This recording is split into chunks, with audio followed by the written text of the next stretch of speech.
Assalamualaikum warahmatullahi wabarakatuh. Bismillahirrahmanirrahim. Alhamdulillah rabbil alamin. Allahumma salli ala Muhammad wa ala ali Muhammad.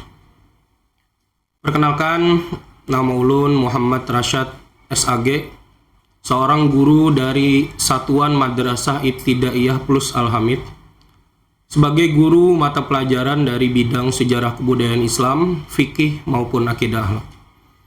Hari ini kita akan membahas tentang apa itu puasa, apa syarat wajib bagi orang yang berpuasa, apa rukun-rukunnya, dan apa sih yang bisa membatalkan puasa. Ulun hari ini akan membawakan materi tersebut sesuai dengan kitab fikih Imam Syafi'i yang dikarang oleh para murid beliau yang bernama Kitab Bajuri. Bismillahirrahmanirrahim. Qala al-musannifu rahimahullahu ta'ala wa nafa'ana bihi wa bi'ulumihi fid dharaini amin. Kitabus Shiyam. Kitab atau pasal yang membahas tentang puasa. Wa huwa was-shaum masdarani ma'nahuma lugatan al-imsak wa syar'an imsakun an muftirin biniyatin makhsusatin jami'anah. Secara bahasa, puasa ini artinya adalah menahan. Kalau secara bahasa saja kita masih belum bisa mengetahui dengan jelas apa yang dimaksud dengan menahan dalam puasa. Nah, makanya ada lagi pengertian menurut agama, wasyar'an atau menurut agama. Imsakun an muftirin, yang pertama itu menahan diri daripada hal-hal yang membatalkan puasa. Nanti kita bahas di akhir apa saja pembatal-pembatal puasa. Imsakun an muftirin biniyatin makhsusatin jami'anah. Menahan diri daripada hal-hal yang membatalkan puasa. Kemudian puasa ini juga harus dengan niat yang tertentu. Nah, niat-niat yang tertentu, dan menahannya ini juga harus dalam waktu sepanjang hari. Yang pertama kita bahas dulu, puasa harus dengan niat-niat yang tertentu. Jadi gini, puasa itu ada namanya puasa wajib. Seperti contohnya bulan yang kita akan jalani sebentar lagi, atau bulan Ramadan, itu jatuhnya puasa wajib. Tapi ada juga yang namanya puasa sunnah, misalnya puasa Senin Kamis. Menurut ulama disebutkan bahwa kalau kita mau melaksanakan puasa wajib, maka kita harus mengadakan atau meletakkan niatnya di malam hari. Beda halnya dengan puasa sunnah. Itu boleh di pagi hari asalkan sebelum matahari berada tepat di tengah. Artinya sebelum siang hari kalau kita niat masih sah. Itu puasa sunnah. Kalau puasa wajib, puasa bulan Ramadan, maka wajib kita melaksanakan niat di malam hari. Itu yang pertama pengertian puasa. Kemudian yang kedua, wasyara itu wujubis shiyam arba'atu asya. Syarat wajib puasa ada 4. Al-Islam, wal bulugh, wal akal, wal qudratu ala shaum. Nah, jadi tidak semua orang wajib untuk berpuasa. Yang pertama yang diwajibkan melaksanakan puasa Ramadan adalah orang Islam. Yang kedua, haruslah dia baligh. Lah, gimana itu Bapak kalau misalnya tentang baligh? Anak ulun masih umur 8 tahun atau 9 tahun. Dia masih belum masuk usia akil balik. Apakah tidak wajib puasa? Memang tidak wajib. Tapi kita harus mengajarkan kepada anak-anak kita puasa walaupun mereka masih belum balik. Alasannya apa? Biar ketika mereka sudah masuk usia balik, sudah terbiasa puasa. Kalau misalnya anak yang baru 7-8 tahun, kalau tidak tahan seharian, bolehlah kita ajak sahur dulu, kemudian kita suruh niat puasa. Kalau siang hari ternyata dia sudah tidak tahan, kita kasih sekedar makan dan minum sekira dia tidak lemas. Kemudian suruh puasa lagi sampai maghrib. Mungkin seperti itu untuk anak-anak yang masih belum balik. Tapi kalau sudah balik, maka dia wajib hukumnya melaksanakan puasa. Namanya wajib, kalau misalnya dia mengerjakan mendapatkan pahala dari Allah, kalau dia tidak mengerjakan akan mendapatkan dosa dan wajib diganti setelah bulan puasa. Kemudian syarat wajib puasa ialah dia wal aqlu, artinya dia harus memiliki akal. Misalnya dia sudah umur 35 tahun, itu masuk usia balik, tapi dia mohon maaf dia termasuk dalam ODGJ atau orang dalam gangguan jiwa. Apakah dia wajib puasa? Jawabannya tidak wajib.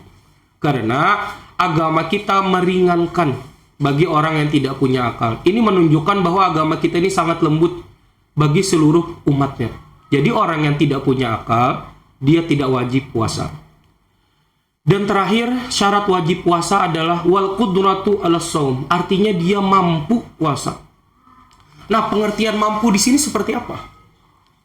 Apakah gara-gara dia cuma tidak bisa menahan lapar dan haus dikatakan tidak mampu untuk puasa? Tidak.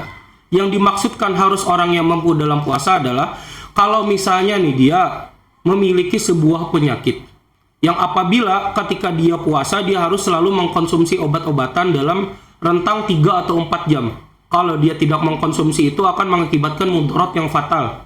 Maka orang itu boleh tidak puasa. Kalau misalnya alasan cuma gara-gara tidak tahan lapar, tidak tahan haus, maka itu tetap wajib puasa. Selanjutnya, wa faraidus shaum arba'atu asya. Nah, sama halnya dengan syarat wajib puasa, rukun-rukun puasa ada 4 juga. Apa sih yang dimaksud rukun? Rukun ini menurut pengertian bahasa Indonesia adalah sesuatu yang harus ada dan harus dilakukan dalam segala sesuatu. Rukunnya ada 4. Yang pertama, an-niyat. Yang pertama, niat.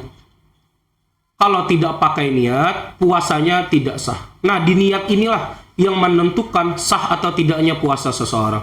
Sebagaimana yang telah ulun bahas di awal, untuk niat puasa wajib, maka harus melaksanakan niat di malam hari. Kalau misalnya niatnya kita niat puasa Ramadan, maka harus berniat dengan niat puasa Ramadan.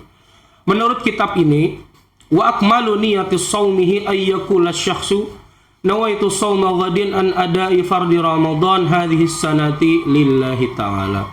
Itu menurut kitab ini niat yang sempurna seperti yang telah ulun baca. Yang kedua, rukun puasa wal imsak anil ukli wasyurbi. Kita harus bisa menahan diri daripada makan dan minum. Tapi di sini ada dituliskan wa in qallal ma'kul wal masyrub inda ta'ammud. Tetap dihukumkan batal puasa seseorang sekalipun dia hanya sedikit makan ataupun minum. Tapi di garis miring atau garis bawahi inda ta'ammud. Artinya ketika dia bersengaja makan dan minum. Loh, berarti kalau tidak sengaja gimana? Di sini dituliskan fa in akala nasian. Bila dia makan dan minum ini dalam keadaan nasian, dalam keadaan lupa, dia tidak batal. Tapi dalam tanda kutip harus benar-benar lupa. Jangan dilupa-lupakan, itu tidak boleh. Oh, ulun ini kadi ingat makan minum. Oh, ulun ini kadi ingat lagi puasa. Oh, bismillah makan minum, tidak boleh. Itu namanya mau akal-akalan, itu tidak boleh. Kemudian ada juga yang memperbolehkan makan minum selain lupa. Au jahilan. Nah, au jahilan ini maksudnya gimana? Artinya dia tidak tahu bahwa makan dan minum ini membatalkan puasa. Loh, kok gimana ini ceritanya orang sempat tidak tahu? Nah, au jahilan lam yuftir in kana qariba ahdin bil Islam. Jadi yang pertama syaratnya dia boleh tidak tahu apabila dia baru saja masuk Islam. Dalam artian masih belum ada yang ngajarin dia. Belum ada yang ngajarin dia tentang bagaimana puasa yang benar.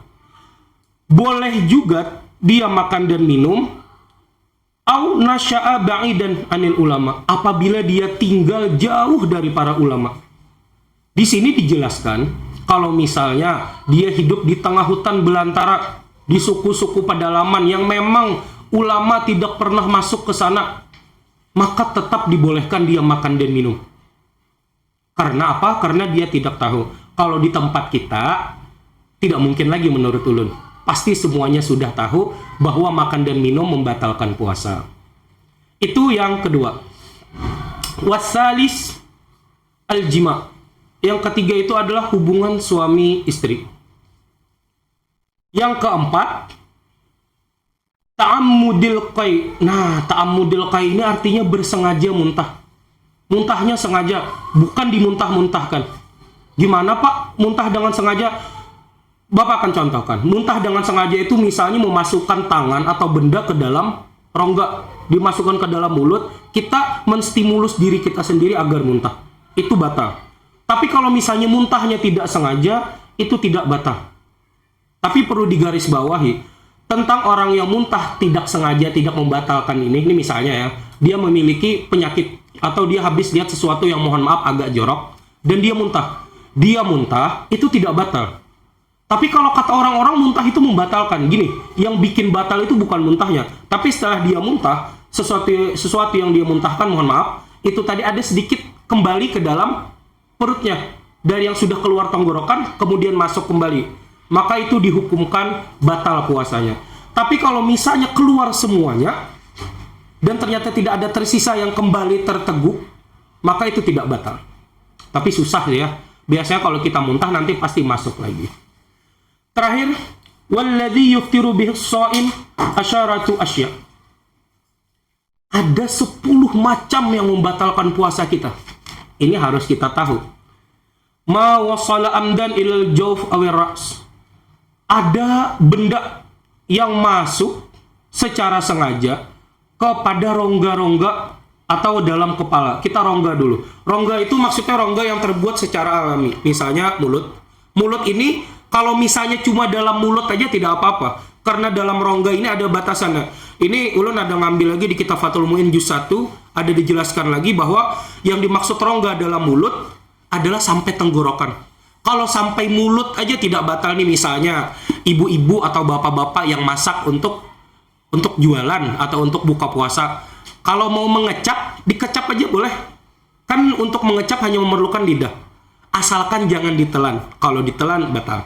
Kalau telinga, hidung dulu. Hidung itu batasnya di sini. Kalau menurut kitab Fathul Muin, sesuatu dalam hidung itu yang sejajar dengan mata dan telinga, berarti di sini. Kalau air atau benda masuk lebih dari sini, maka batal. Korek kuping, nah ini kalau bisa kita hindari. Kalau misalnya masih bagian luar, yang sekadar pakai tangan di sini, tidak batal. Kalau misalnya kita pakai alat korek kuping, entah itu pakai besi atau misalnya pakai kapas masuk sengaja ke dalam sini, itu bisa membatalkan. Mending kita tahan untuk menjaga keamanan ketika kita berpuasa. Kemudian luka di kepala. Nih, kalau luka di kepala kemudian ada benda masuk habis luka, misalnya kita masukkan sesuatu yang sampai masuk ke dalam, itu juga membatalkan.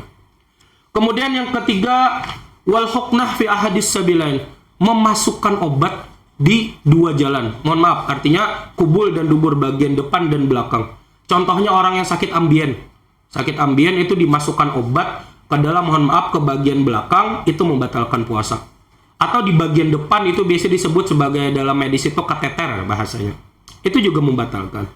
Keempat, warabi al-qai'u amdan. Nah, yang keempat itu muntah dengan sengaja, sebagaimana yang telah dijelaskan tadi. Kalau muntahnya tidak sengaja, tidak batal. Yang kelima, walwat'u amdan, artinya hubungan suami istri secara sengaja. Yang keenam, al-inzal an-mubasyarah. Ini mohon maaf, ini untuk bagian bagi orang yang sudah suami istri. Artinya keluarnya cairan sperma karena bermesraan. Ini batal bagi yang sudah menikah, dan ini saya yakin yang nonton bukan hanya anak-anak, tapi dari orang tuanya pun nonton. Jadi kalau misalnya suami istri bermesraan di bulan puasa dan itu sampai menyebabkan keluarnya air sperma, itu batal. Pak, gimana kalau misalnya keluar sperma gara-gara mimpi? Itu tidak batal. Menurut jumhur ulama mazhab Imam Syafi'i, sekali lagi itu tidak batal. Kecuali yang diulah-ulah, nah itu baru batal. Wasabe al-haid. Nah, kalau haid, misalnya sudah jam 5.30 dia haid, batal puasanya. Nah, mudah-mudahan karena perempuan yang sudah haid, mudah-mudahan malam aja haidnya, jangan puasa, kasihan. Kemudian nifas juga batal puasanya. Wal junun, gila. Dia orang gila, batal. Asalnya dia sampai jam 4 sore belum gila, tiba-tiba jam 4:30 gila, batal. Wariddat murtad, nauzubillah. Kalau murtad artinya orang yang tidak mengakui lagi Allah sebagai Tuhan dan Muhammad sebagai Rasul, maka dia otomatis batal puasanya. Nah, itulah tadi ke-10 macam pembatal puasa. Mungkin itu dulu dari ulun. Salah hilap mohon dimaafkan. Mudah-mudahan informasi singkat ini bisa kita manfaatkan baik bagi diri ulun pribadi atau bagi para penonton setia Al-Hamid Channel. Di terakhir, harap diingat ada beberapa bagian yang telah ulun bagikan tentang apa itu puasa, syarat-syarat wajibnya apa, rukunnya apa, dan pembatal-pembatalnya apa. Akhirul kalam, sebelum ulun tutup, jangan lupa untuk bagikan kepada sanak saudara, kepada keluarga tentang channel Al-Hamid. Akhirul kalam, Assalamualaikum warahmatullahi wabarakatuh. Assalamualaikum warahmatullahi wabarakatuh. Kembali lagi dengan saya Muhammad Syauki Rahman di program Dahsyatnya Ramadanku. Alhamdulillah, tadi sudah kita dengarkan pemaparan oleh Ustadz Muhammad Rosyad SAG tentang pengertian rukun, syarat wajib, dan pembatal puasa. Sekarang kita memasuki segmen selanjutnya tentang tanya jawab. Ulun bertanya, Ustadz menjawab.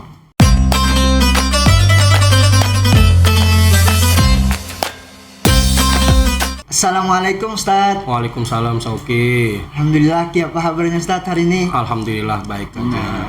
Jadi Ustadz, ada beberapa pertanyaan yang sudah dirangkum tadi tentang pemaparan pian tadi tentang pengertian, rukun, syarat, dan pembatal puasa. Jadi ada 4 pertanyaan Ustadz. Apa tadi pertanyaannya? Terkait tentang yang pertama nih, pembatal puasa. Pembatal puasa ya, silakan. Ada 10 kan Ustadz? Enggak, ada 10. Ada 10. Jadi kan biasanya nih di sekolahan ada anak murid itu Ustadz, apabila begayaan atau bakakawanan lawan kakawanan nih, biasanya ada yang berarajuan atau ada yang menyarik-nyarik. Biasanya terdapat salah satunya menangis Ustadz. Di pembatal puasa tadi tidak disebutkan tentang menangis. Apakah menangis itu bisa disebut pembatal puasa? Kan biasanya kakawanannya nyambati, oh itu menangis batal puasa ikam. Rancak pun mendengar gitu. Nah itu ya. Bagaimana tanggapannya Ustaz? Terima kasih banyak, ini pertanyaannya sudah sangat banyak ditanyakan dan ini harus diketahui. Bagus, ini pertanyaan yang sangat berbobot. Tentang bagaimana sih kalau misalnya orang lagi puasa tapi nangis. Banyak yang bilang puasa menangis batal. Nah, sebenarnya yang bikin batal itu bukan nangisnya. Mohon maaf, itu kan nangis itu adalah sebuah reaksi tubuh ketika ada sesuatu yang menguras emosi, keluarnya air dari mata. Itu kan keluar. Tidak jadi masalah sebenarnya. Kenapa orang bisa sering bilang batal? Karena nangis nih. Nangis. Habis itu kan namanya air itu kan pasti turun ke bawah. Kalau ke atas naik ya kan. Nah, turun ke bawah, bisa turunnya ke mulut. Dan kalau itu sampai tertelan, itu yang membatalkan puasa. Gitu Ki. Kalau tidak tertelan, nangis biasa ya enggak sih, harusnya enggak batal. Karena menurut referensi yang kita baca, menurut mazhab Syafi'i itu tidak ada membatalkan puasa. Mungkin seperti itu. Iya. Terus nih, nonton Al-Hamid Channel, lanjut ke pertanyaan yang kedua tentang syarat wajib puasa tadi itu. Syarat wajib puasa Ustaz ada 4. Betul. Yang pertama Islam, balik, berakal, dan mampu berpuasa. Betul. Tadi sudah dijelaskan tentang pengertian mampu berpuasa itu, misalnya tidak ada penyakit kah tadi itu, atau mampu bukan hanya menahan dari lapar makan atau haus. Ya, tapi misalnya kayak penyakit itu harus dianuin juga. Nah, misalnya nih Ustaz, kita mempunyai penyakit nih di tahun ini. Yang diharuskan kita meminum obat terus. Itu kan ada wajib puasa nih. Lalu di tahun berikutnya penyakit itu hilang sudah. Apakah di tahun yang sebelumnya itu kita wajib mengganti puasa kita di tahun berikutnya atau ada diwajibkan lagi? Nah, wah, kembali lagi ini para penonton Al-Hamid Channel, ini pertanyaan yang luar biasa lagi. Berarti beliau memang betul-betul menyimak ketika materi tadi. Yang pertama dulu kita harus garis bawahi tentang orang yang tidak mampu dalam berpuasa. Ini artinya yang orang sakit yang apabila dia tidak minum obat atau tidak melakukan perawatan, maka bisa mengakibatkan mudarat yang sangat besar. Ya, itu dulu. Kalau misalnya sakit-sakit biasa aja, sakit kepala, harus minum bodrek. Nah, itu kada dihukumkan boleh, kada berpuasa.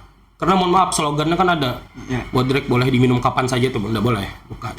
Nah, tentang ini, Ya. kalau misalnya dari tahun ini dia sakit, harus minum terus. Mau kada mau lah, kada puasa dan kewajibannya gugur. Nah, ketika tahun depan ternyata dia sudah sembuh. Nah, pertanyaannya apakah yang tahun tadi itu tetap harus diganti atau tidak? Jawaban ada dua. Ada yang membolehkan, boleh tidak mengganti, ada yang harus mengganti. Kalau dari ulun pribadi, karena Islam itu adalah agama yang sangat memudahkan bagi para pemeluknya, ulun mengambil yang tidak mengganti. Ulun boleh mengutip dari kitab Taqriratus Sadidah, itu dikatakan bahwa di dalam Islam apabila terlalu luas sempitkan, bila terlalu sempit renggangkan. Artinya kalau dalam hukum sudah terasa terlalu sempit, agak susah, maka kita renggangkan biar enak, seperti itu. Terima kasih. Nah, itu penonton Alhamid Channel, jawaban dari para Ustaz tentang apakah wajib diganti atau tidak. Lanjut ke pertanyaan ketiga tentang perempuan nih Ustaz. Tentang haid. Biasanya kan setiap bulan tuh binian nih ada haid. Ya, betul. Lalu terkena di bulan suci Ramadan. Apakah misalnya lupa nih binian nih menggantinya atau batalnya di bulan Ramadan ini berapa hari? Di tahun berikutnya tuh kita menggantinya misalnya berapa hari kayak itu. Nah, apakah harus diganti jagin? Aku kada ingat juga. Atau banyaknya aku puasa misalnya 30 harian. Iya. Nah, itu Ustaz. Pertanyaan ketiga. Terima kasih banyak. Ini tentang perempuan ya. Mohon dimaafkan kalau ada yang kurang tentang menjawab bagian perempuan. Kami kebetulan memang ada melakukan diskusi dengan istri saya sendiri di rumah tentang hukum bagaimana sih perempuan. Ini ceritanya para penonton Alhamid Channel nih. Dia lagi puasa nih haid. Kemudian harusnya setelah bulan puasa selesai, dia mengganti puasa yang telah dia tinggalkan ketika haid. Nah, yang jadi masalah ternyata dia lupa ya, Ya, gitu ya. lupa. Aku kemarin itu 5 atau 6 hari ya. Nah, itu. Aduh, 5 gin lah. Kada usah sampai 6 atau 7. Nah, jawabannya bagaimana? Yang pertama, bukan masalah mengganti itunya dulu. Tapi ketika perempuan yang haid itu, dia harus kasih tanda entah di kalender atau di handphone, dia catat dulu. Aku berapa hari sih haid. Tapi kalau dia masih lupa juga, dia alangkah lebih baiknya mengambil waktu berapa hari biasanya dia haid. Nah, kadang-kadang misalnya ada yang 5 hari, rutin dia berapa bulan 5 hari, ya ambil 5 hari. Kalau misalnya ada seminggu, ya udah ambil untuk ambilan selamat. Mungkin seperti itu. Alhamdulillah kita sudah dengarkan jawaban dari beliau tadi. Semoga apa yang disampaikan oleh Ustadz Muhammad Rashad SAG tadi bisa kita amalkan di kehidupan kita sehari-hari. Amin ya rabbal alamin. Saya tutup segmen kita pada hari ini. Wabillahi taufiq wal hidayah wa ridha wal inayah. Wassalamualaikum warahmatullahi wabarakatuh. Waalaikumsalam.